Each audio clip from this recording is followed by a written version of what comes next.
Bom, então a gente inicia agora a aula 8. A aula 8, ela trata exclusivamente da Convenção Americana de Direitos Humanos, tá? O que é essa Convenção Americana? É um evento que aconteceu, uma convenção, ou seja, o primeiro pacto internacional de relevância no qual nós estamos inseridos diretamente, que teve mais repercussão significativa dentro do nosso ordenamento jurídico, que é vulgarmente chamado de Pacto de São José da Costa Rica. A Convenção Americana, ela faz parte do Sistema Interamericano de Proteção, tá? De Direitos Humanos. Eu fiz uma separação, a gente vai falar na aula de hoje exclusivamente da Convenção Americana, que é, digamos assim, o sistema de proteção regional na qual o Brasil faz parte, para a gente poder entender a Convenção Americana. Até porque, na Convenção Americana, é que surgiram vamos dizer assim, esse sistema de proteção. A Convenção Americana, ela foi dividida em três partes, vamos colocar assim, né? Em duas partes mais robustas, que a primeira parte, ela desenha todos os direitos, né, referentes a direitos humanos separados por civis, políticos, sociais, culturais, enfim, faz uma pequena separação e faz a descrição dos direitos. Na segunda parte, dentro desta Convenção Americana, que aconteceu em 69, eles efetivamente elencaram, eles criaram esse sistema de proteção, né? E dentro da Convenção eles criaram e entrou dentro do pacto, e o pacto, ele efetivamente tem a primeira parte, colocando todos os direitos, e a segunda parte, criando efetivamente esse sistema interamericano, vamos colocar assim, de proteção. Então, isso que a gente vai entender. Na aula que vem, a gente vai ver o sistema, como é que é o sistema internacional. Só para vocês se situarem, existe um sistema internacional de proteção, né? Lembra que a gente na aula passada falamos dos trâmites internos, né? Que quando cessa-se todas as possibilidades de tramitação interna, né? Recorrendo à questão de direitos humanos, você pode fazer para a esfera internacional. Então, na esfera internacional, como é que se dá? A gente vai ver isso detalhadamente na aula que vem, mas só para você entender aonde entra o nosso sistema agora no contexto, é o seguinte: existe um sistema internacional de proteção. Dentro desse sistema internacional, existe uma separação de sistema global ou universal, que é presidido pela ONU, e os sistemas regionais. Por quê? Porque percebeu-se que a ONU, por si só, né, ficava muito complicado para a ONU gerir todos os estados, né? Então, eles fizeram uma distribuição setorizada, regionalizada. E hoje nós temos 3 sistemas regionais de proteção, que é o sistema europeu, que é o mais, vamos dizer assim, mais estruturado de todos. Temos o sistema interamericano, que é esse que a gente vai estudar e que a gente vai aprender um pouquinho hoje. E temos o sistema africano. Esses 3 sistemas são os sistemas regionais de proteção, tá? O Brasil faz parte do sistema que foi criado pela Convenção Americana, tá? Que é o sistema interamericano. Mas a gente vai entender um pouquinho disso. Bom, então, vamos agora iniciar efetivamente. A Convenção Americana, então, ela é um tratado internacional, né, entre os países membros da OEA, que é a Organização dos Estados Americanos. Foi subscrita durante a Conferência Especializada Interamericana de Direitos Humanos, em 69. No Brasil, efetivamente, esta convenção, ela entrou em vigor no dia 25 de setembro de 92, tá? A partir de 92, este pacto São José da Costa Rica, ou, né, que é vulgarmente conhecido como Pacto São José da Costa Rica, porque aconteceu na Costa Rica, é chamado, né, vamos dizer assim, de maneira mais apropriada, de Convenção Americana de Direitos Humanos. Ok. Então, no Brasil, esse pacto, ele entrou em vigor no dia 25 de setembro de 92. Os estados signatários dessa convenção, eles se comprometem a respeitar os direitos e as liberdades que estão estabelecidas na Convenção Americana e, efetivamente, está dentro das negociações, dos acordos deste pacto, que os países que forem signatários desta convenção, forem signatários deste pacto, né, que eles tenham o compromisso de efetivamente fazer com que esses direitos que estão inseridos na convenção sejam inseridos no ordenamento interno de todos os estados.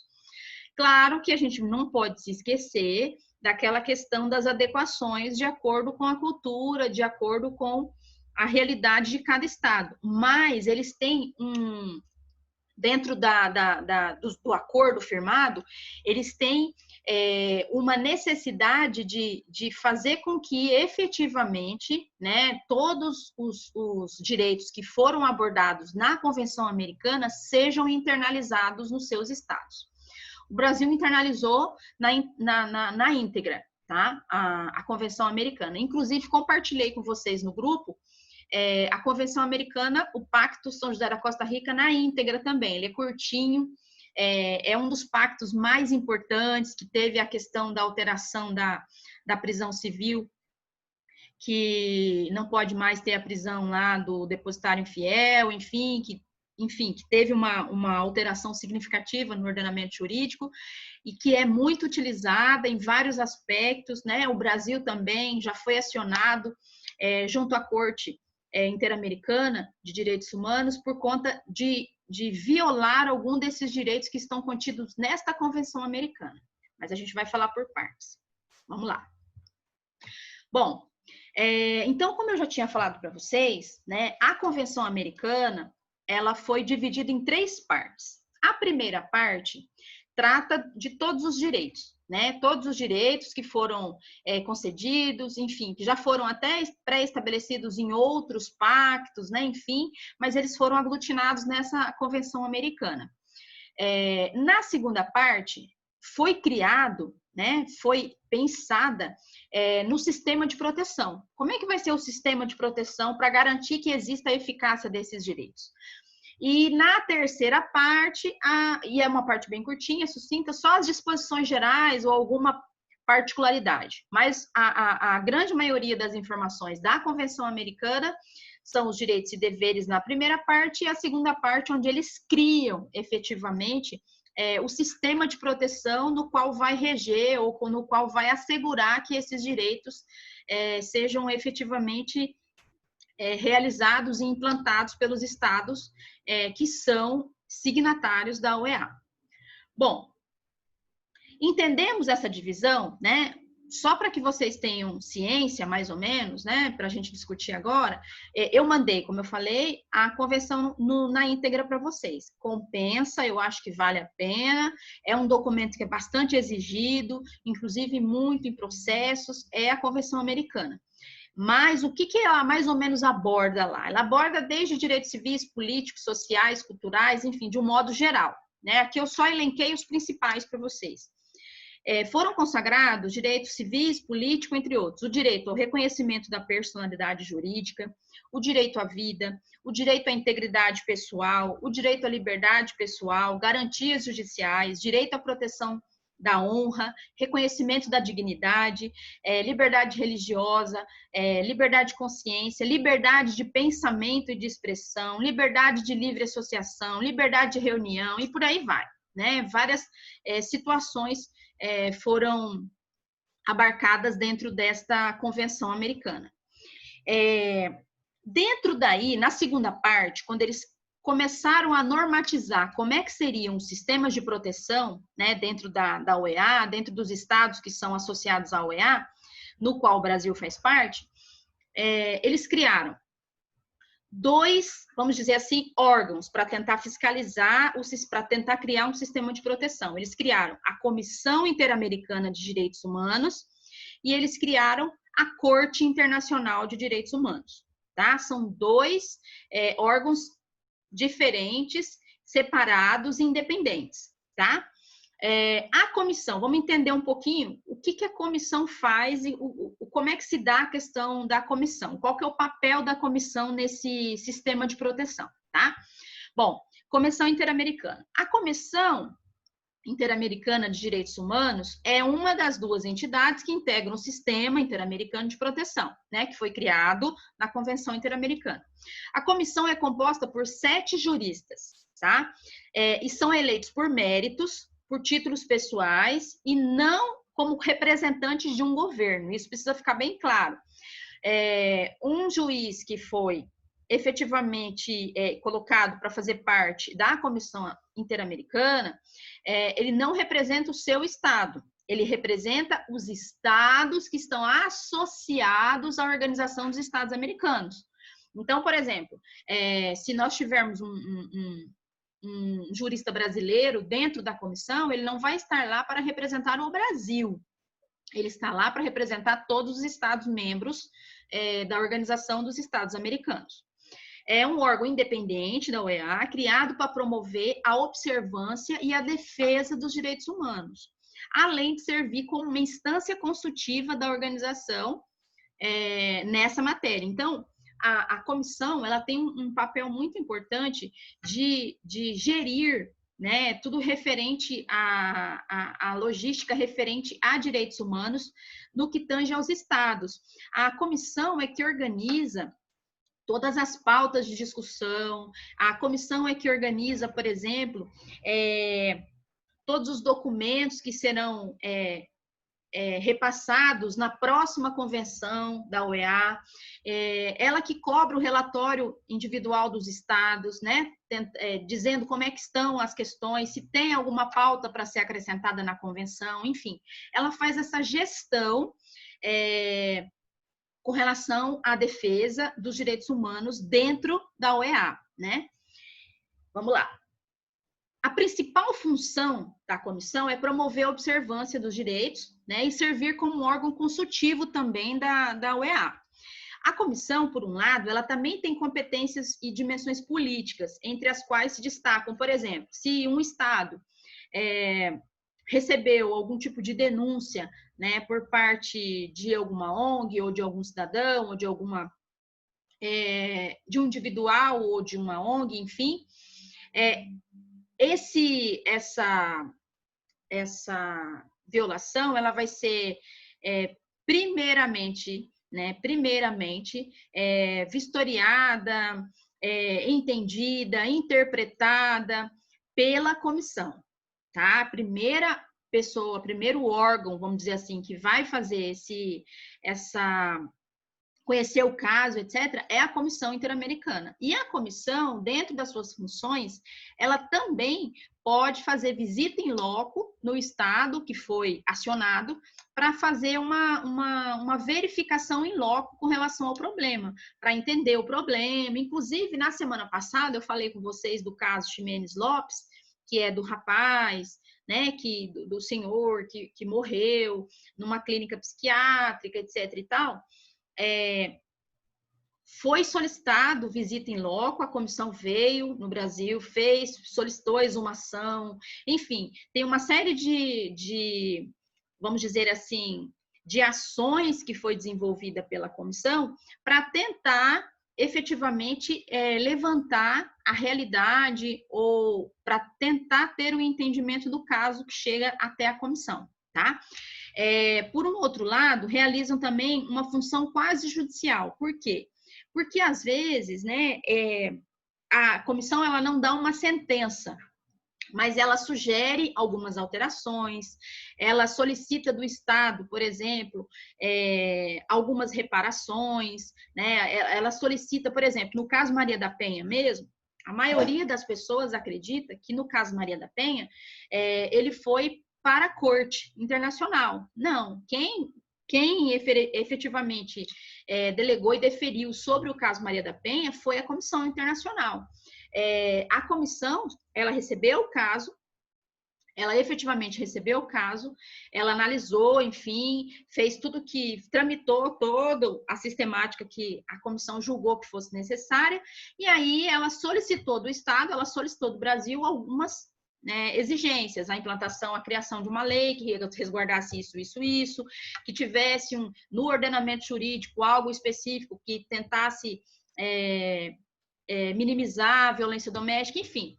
Ela fez alguns apontamentos para o Estado e o Brasil acatou todos, né? E a gente percebe aí a repercussão que deu de maneira internacional, etc.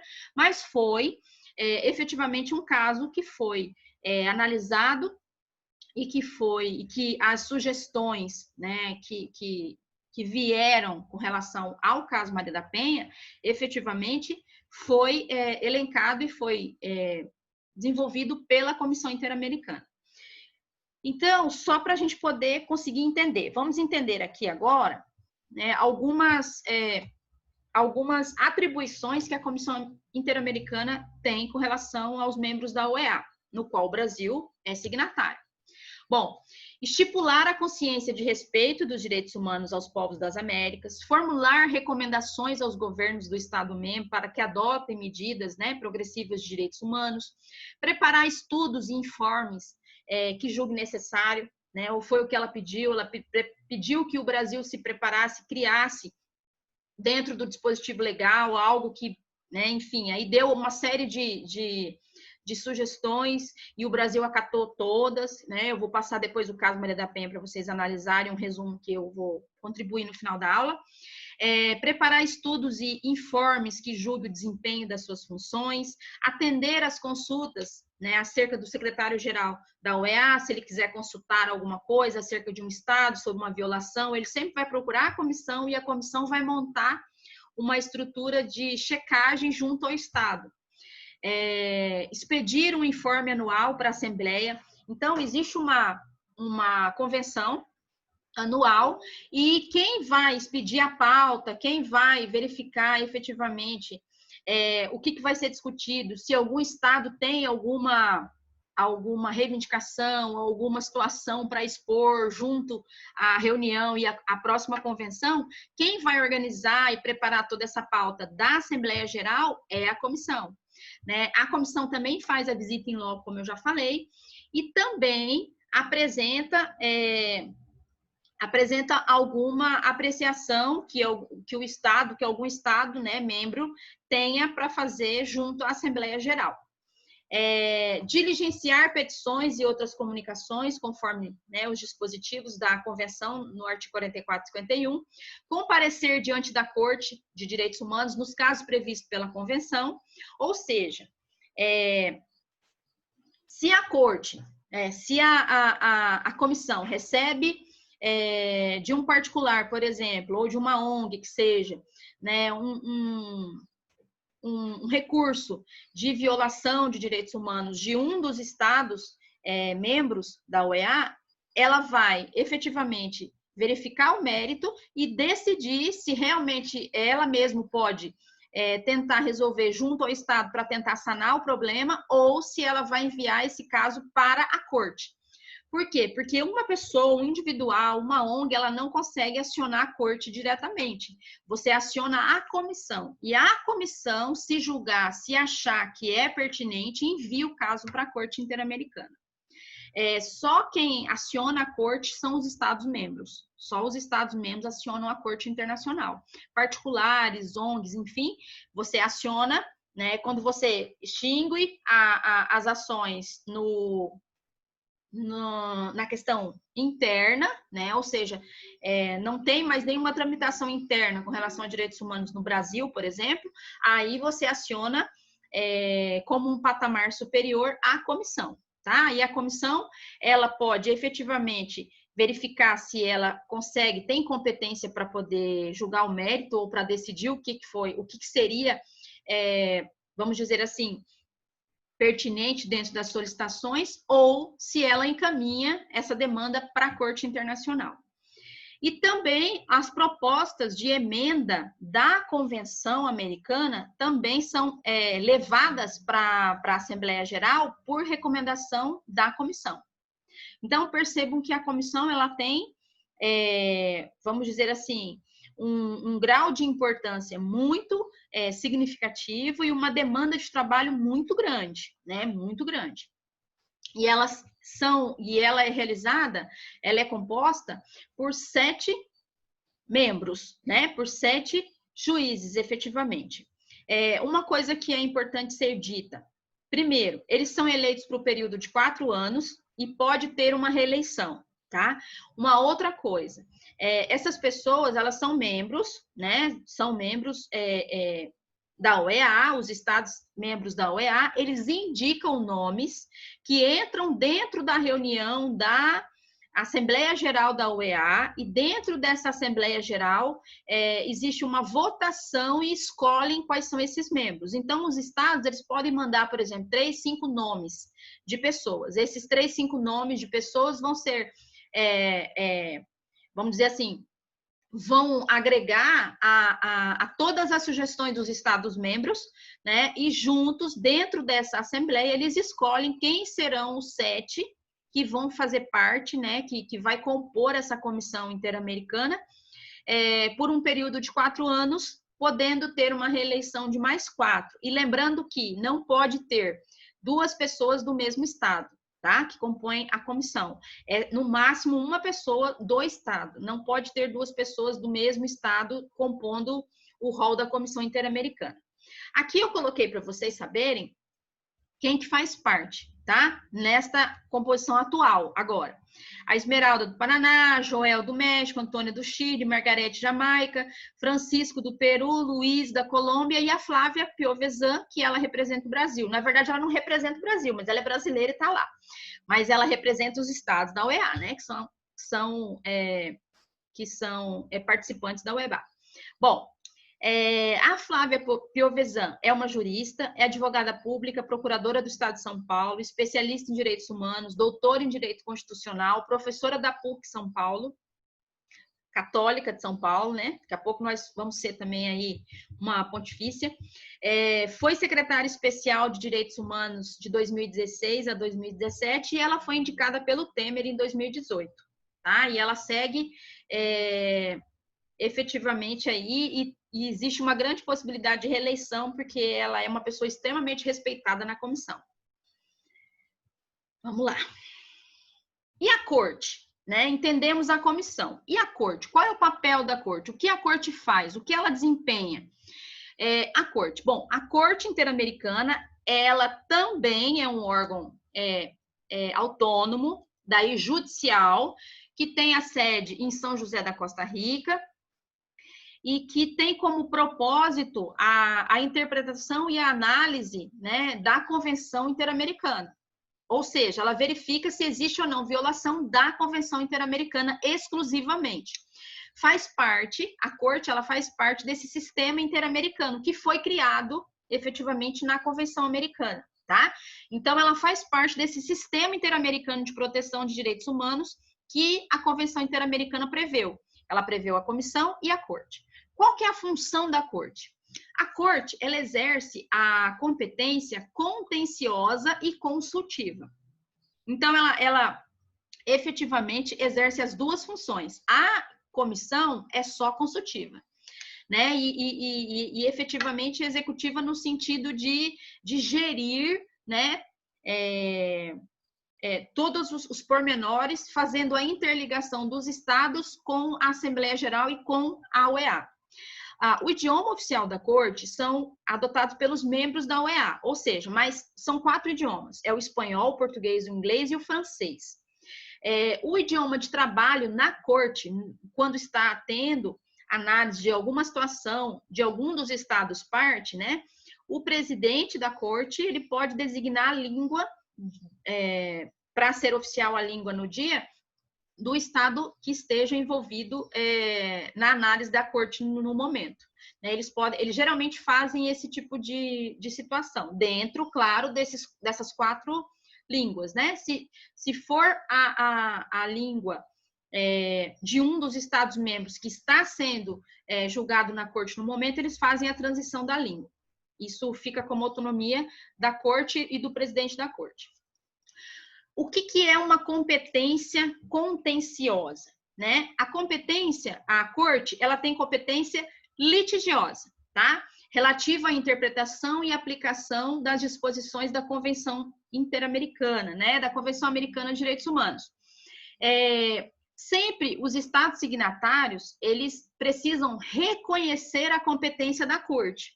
Então, não adianta você só fazer parte da OEA, Não adianta você só fazer parte da OEA. Você pode fazer parte da OEA, mas não aderir à Corte Interamericana como competência de julgar processos do seu estado. Você precisa efetivamente fazer uma declaração e entregar junto à OEA que você, estado tal, né, aceita a competência contenciosa da Corte Interamericana. Tá? Por quê? Porque existem alguns estados que eles fazem parte da OEA, mas eles não aceitam a competência contenciosa da Corte. Então, existe essa situação também, tá?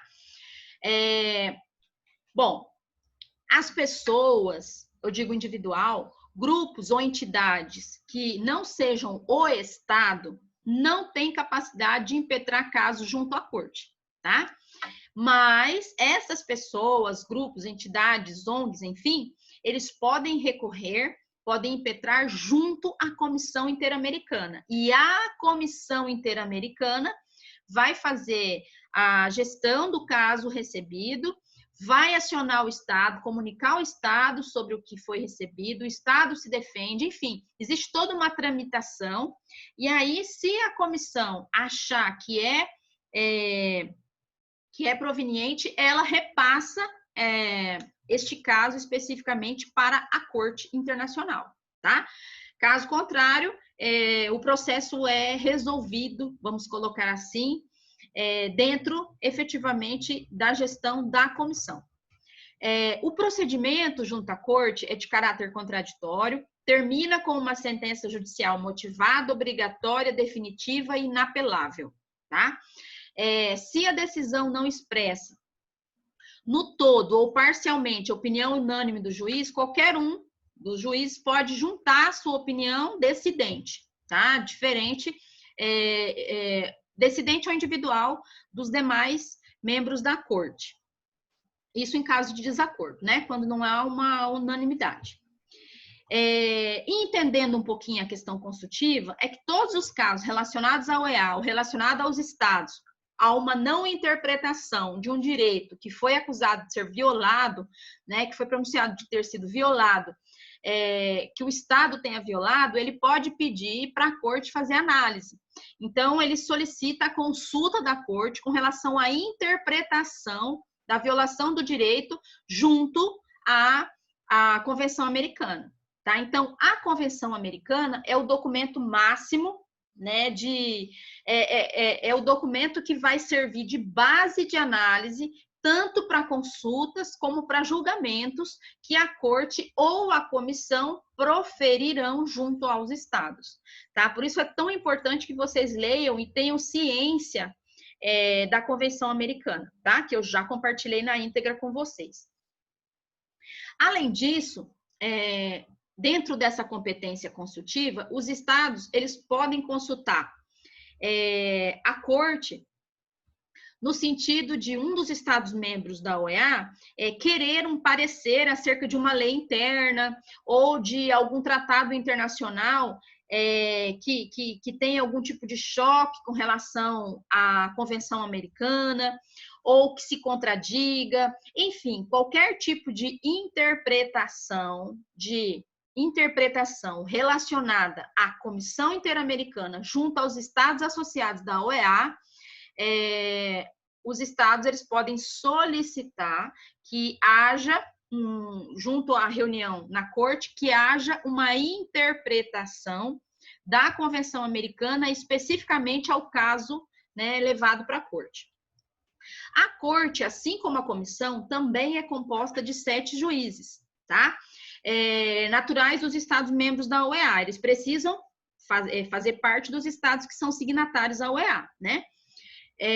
Porém, eles efetivamente, claro, também é a mesma coisa, precisa ter mérito, precisa ser jurista da mais alta e elevada autoridade moral, reconhecida competência acerca de direitos humanos, ter exercido essas funções com maestria, enfim, idoneidade, né? E efetivamente, eles também são, do mesmo jeito que a comissão, eles são indicados pelos estados, né? Pode ser mais de uma indicação, eles são indicados pelo estado vai ser levado à Assembleia Geral e na Assembleia Geral, né, eles fazem a votação para qual é o jurista que vai efetivamente fazer a composição aí da corte. Aqui, ó, para vocês terem noção, os estados que fazem parte da Convenção Americana são esses que estão aí, Argentina, Bolívia, Brasil, blá, blá, blá. Enfim, todos esses estados, eles compõem a Convenção Americana. E os estados que aceitam, como eu falei para vocês, que aceitam a competência contenciosa da Corte são esses de baixo. Então, às vezes, tem algumas divergências. Tem estados que, às vezes, são signatários da Convenção, mas eles não aceitam a Corte como essa contenção contenciosa, tá? Eles não aceitam que a Corte julgue eles, efetivamente. Aí eles vão ser julgados pelo sistema, pelo sistema global. Oi, alguém falou alguma coisa? Falta menos que 5 minutos no negócio da reunião. Tá, mas a gente já termina aqui, peraí. Tô acompanhando ali, Júnior, obrigada. Aqui, só para a gente fechar isso, a gente vai ver os membros da comissão, tá? Desculpa, os membros da comissão, eles são eleitos por 6 anos, comissão, isso aqui foi a digitação. Os membros, a composição dos membros, né, da Corte Internacional é feita por 6 anos, da comissão é 4, da Corte são 6. E efetivamente, nós temos aí 7 juristas, tá? Esses aí estão, vamos dizer assim, com exceção do nosso brasileiro ali, que eu coloquei em vermelho, eles estão agora, né, na atualidade, como membros da Corte. Porém, contudo, todavia, no entanto, no entretanto, o nosso juiz, o Roberto F. Caldas, que é um juiz do Distrito Federal, ele efetivamente pediu renúncia do caso, né? Ele pediu renúncia da Corte, do cargo da Corte. Por quê? Porque ele foi condenado por agressão contra a mulher dele em Brasília. E ele foi condenado agora, no final de outubro, saiu o julgamento dele. Porém, ele ainda tem um recurso para recorrer. Então, a Corte decidiu que iria esperar esgotar os recursos, né, do julgamento do juiz para efetivamente fazer a substituição oficial, mas aceitou a renúncia dele, ele está fora do cargo e a cada reunião, a cada momento em que a Corte se reúne, eles escolhem um juiz para ficar de maneira interina no lugar dele, até que se esgote todo o processo judicial, e aí ele vai ser excluído definitivamente. Mas ele já não é mais, ele já é considerado membro da Corte, efetivamente, mas oficialmente a Corte agiu dessa forma. Tanto que se você for em qualquer documento oficial, você ainda encontra o nome do juiz Roberto Caldas lá, como juiz da Corte. Ele foi, inclusive, presidente por 2 anos da Corte, mas quando ele teve o processo de agressão, vamos dizer assim, quando ele foi efetivamente acionado no processo, ele não era mais presidente, ele só era membro da Corte. Mas, a partir do momento em que ele teve o julgamento, ele pediu renúncia do cargo, né?